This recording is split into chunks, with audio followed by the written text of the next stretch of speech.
Assalamu Alaikum. In this video, I will show you how to replace shape with a smart shape in Adobe Captivate. Let's get started.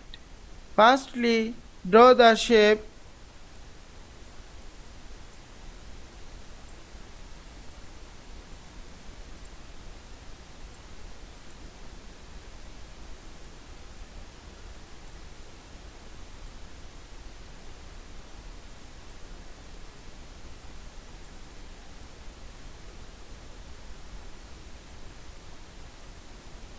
Now, just select the shape and right click on the shape and select replace smart shape.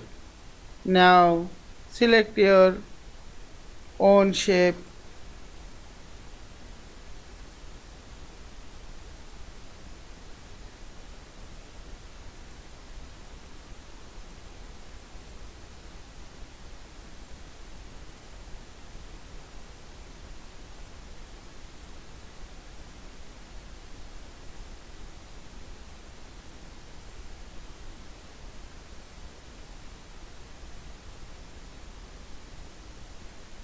I hope you enjoyed this video. Please subscribe to my channel, like, comments and share. Thanks for watching.